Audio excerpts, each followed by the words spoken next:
Another Thursday morning and another sub-threshold session. Today we've got the 10 by 3 minutes sub-threshold, all off 60 seconds. Still dark, but at least it's not raining at the moment, but we have got some forecast. Let's go for a run. Right, let's have some fun then.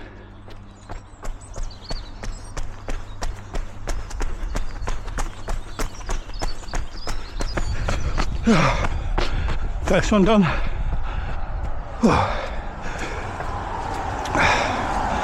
I deliberately took that a little bit easier than what I thought I could do, because I think with 10 reps, if I kept a higher intensity, it'd get way too difficult towards the end.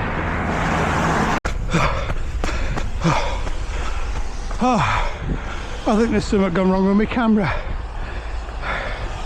That's difficult.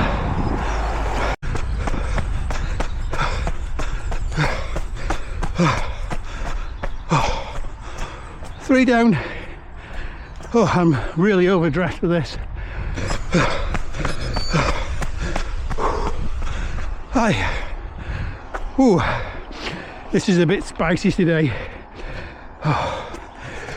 It's not helping that I'm really overdressed though, but we'll call that some heat training, eh?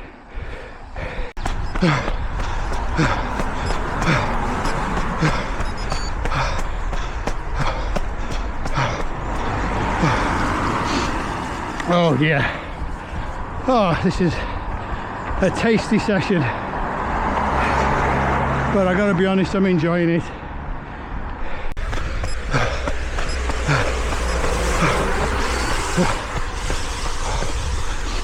Six down, 4 to go. Whew. This is spicy.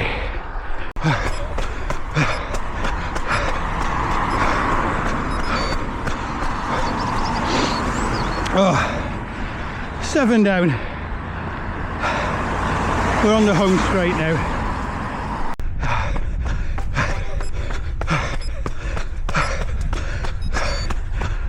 Eight done. One more out and back to do. And top tip, if you've got intervals and they're all the same time, if you do an out and back, you've got a rough idea where your start and stop are without looking at your watch. And it also helps mentally, because you know you've got a rough idea of when you're coming towards the end, which helps you just hang on that little bit longer.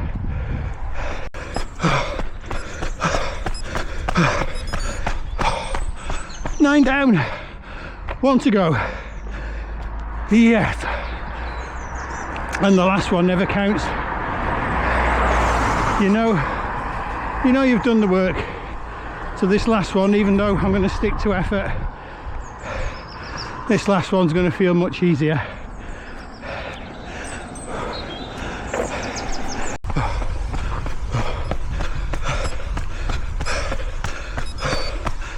And there we go, session done. That's 10 by 3 minutes, all done sub-threshold. And first thoughts of that one was it were a bit spicier than what I'm used to. Now I've got this bit more of a heart rate range I can use. Still comfortably sub-threshold.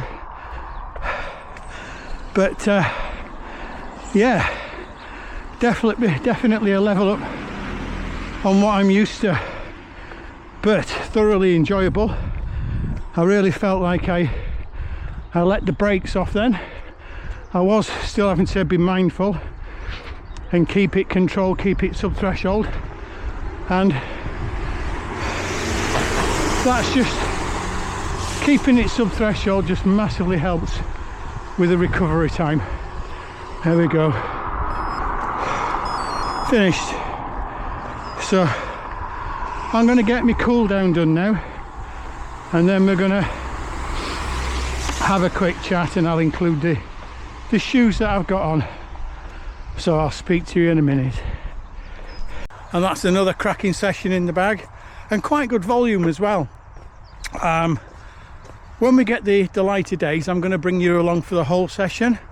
But what you didn't see today was the warm-up and the cool-down. The warm-up, that averages out normally around 4 kilometres. The session itself today were about 8.5 kilometres. And the warm-down I've just done now, or cool-down, whichever you want to call it, that was 3 kilometres. So my actual volume for today was just over the 15k.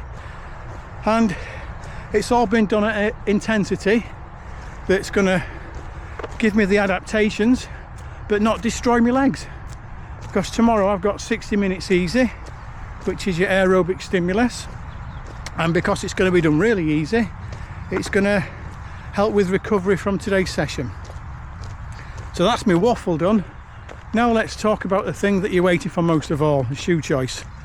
And today I've gone for my Nike, depending on how you pronounce it, the original Streak Flies.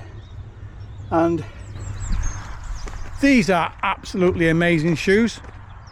Out of all the shoes I've got, these are the ones that I tend not to use too much, because they wear out really quickly and you can't buy these original ones anymore.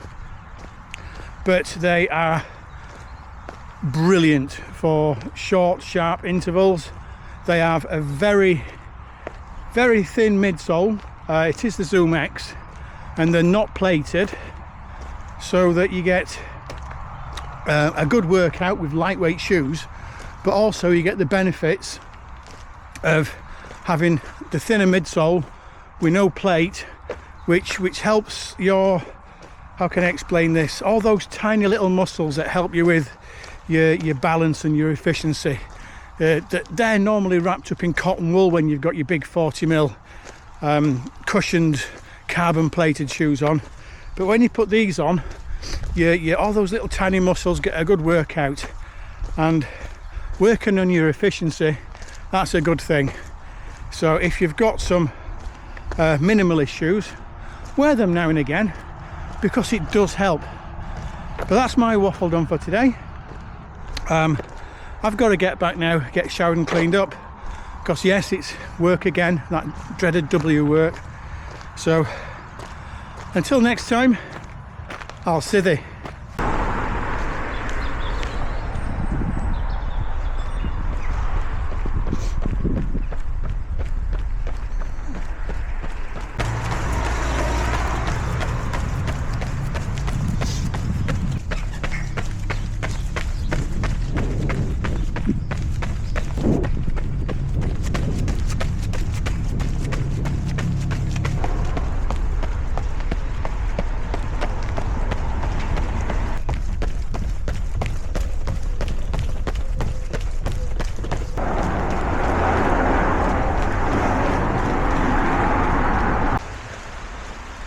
Right, it started raining and this camera isn't waterproof, so I'm going to do the end bit now.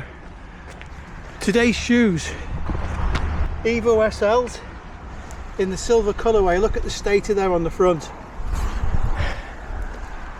Perfect everyday trainer, love them to bits. Tomorrow is Saturday, it's parkrun day, so I'm going to put this camera away. I'll see thee. Hey up everybody, it's Saturday, and that can only mean one thing: it's parkrun day, and it's absolutely Baltic freezing. There's a proper icy cold wind, but we've got a scheduled run to do. I've got 30 minutes at sub threshold on the cards, so I'm going to get my warm-up done. I'm going to have to get a good warm-up today because it's absolutely knobbling freezing. And I'll see you at the start line.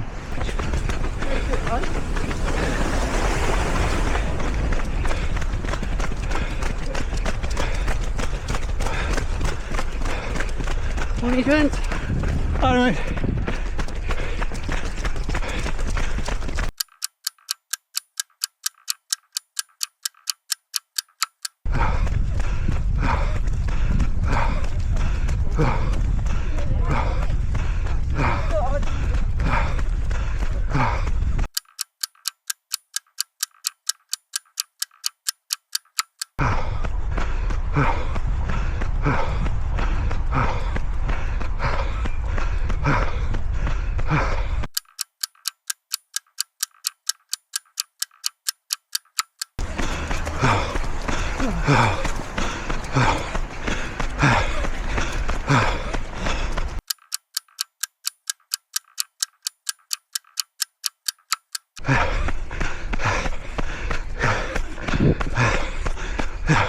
Well done, boss.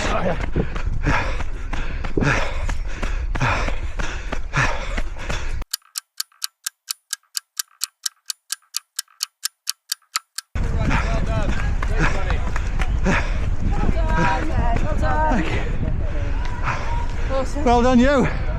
Guys.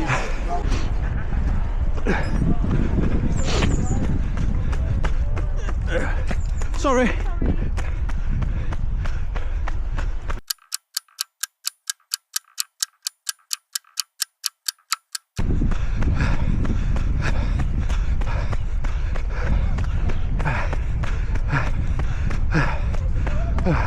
Well, that's Newtown Parkrun done. I stuck to the intended effort levels. I did a sub-threshold. It was difficult to run today in the wind and cold, I've got to be honest. But we did it, we got it done. We kept his ego in check and kept it at a sub-threshold. I'll put some numbers on the screen for you to look at. But really enjoyed it, even though it was biting cold. So that's today done. Tomorrow's session is a 90 minutes easy effort. So I'll see you tomorrow. Hi up everybody, it's Sunday and that's long run day. We've got 90 minutes to do today, nice and easy.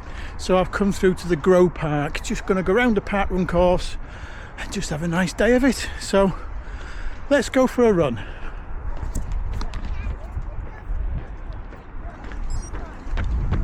While we're running today, why don't we have a talk about fueling?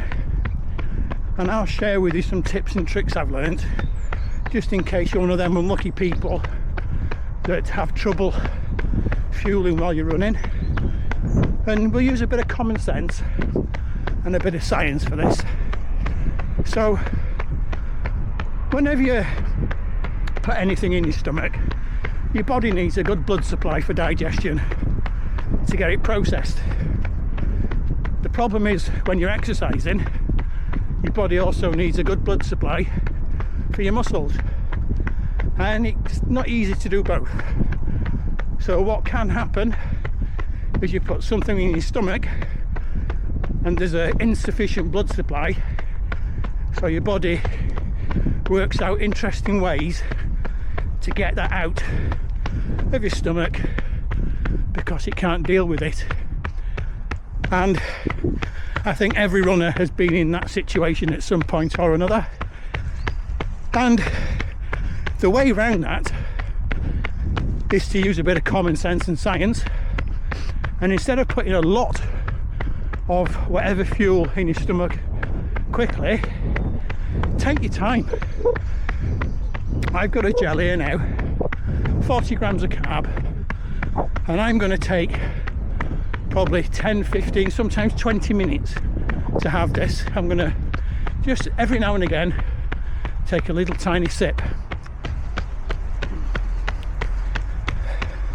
And these small amounts, hopefully, that means that my body's not going to need a huge blood supply to my stomach, and I'll be able to digest it and not have any problems and still have a good blood supply going to my muscles. So let's talk about the other subject of people having crashes when they're using gels. And again, we'll use a bit of common sense and a bit of science. So gels and a lot of other fuels have got a really high sugar content. They dress it up in fancy names like glucose and fructose and a lot of O's, but it's sugar. And when you get a lot of sugar in your bloodstream, your body releases insulin to keep those levels in check.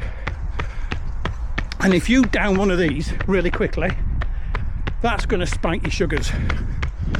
That in turn means that your body's going to release a lot of insulin, and that insulin is designed to take the sugar out of your bloodstream and bring it back down to low levels again. So hoofing one of these down quickly is exactly what you don't want to do, because not only is it going to be counterproductive because your body's just going to dump the insulin to get rid of it, but you're also risking upsetting your stomach by needing too much blood supply to process it. Another thing we'll talk about is how long it takes for things that you take to be absorbed into your body. And yet again, how many people have we seen, or how many people do it themselves? They'll be on the start line of a race and you'll see them just before they're gone, they'll get a gel out of the pocket, horse the gel down, and then off they go to run. So first of all, the timing. When you put some fuel in your stomach, it takes time to be absorbed, and it takes a while for other ingredients like caffeine that's in gels as well to be absorbed. So let's start straight away with one of the caffeine gels. Now, as an average, caffeine in a gel takes around 40 minutes to be absorbed. So if you take a caffeine gel at the start of a 5 or a 10k race and then think that you've took your fuel on and your caffeine and you're good to go, you've just wasted a gel, because it's not going to get absorbed in time for it to be effective while you're running.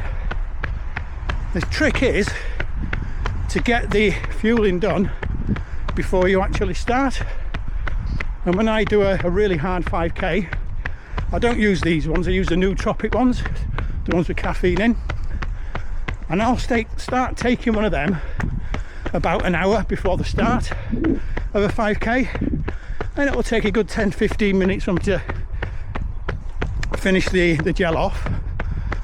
But because I know that it takes around 40 minutes for the caffeine to be absorbed and start working, that means it's right on the peak time during my race to get the most benefit from it.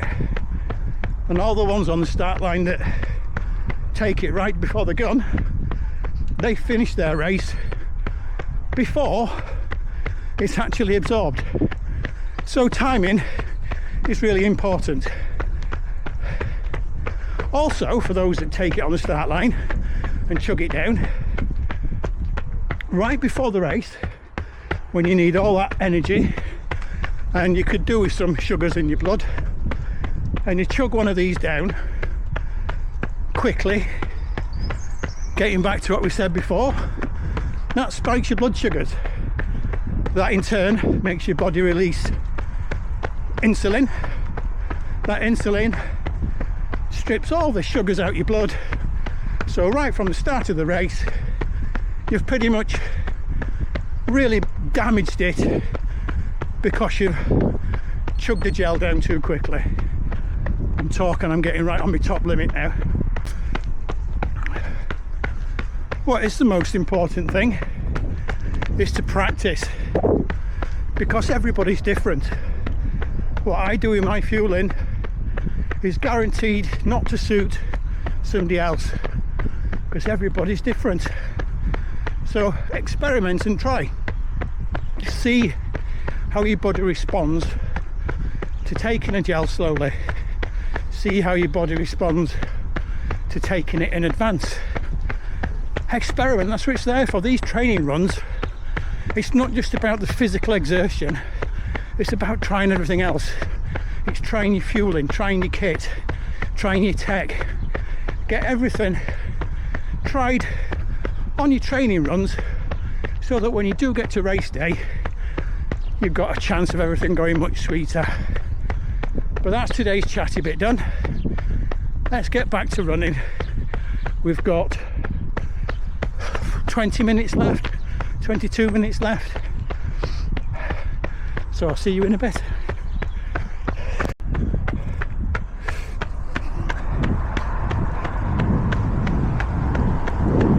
Ten seconds left.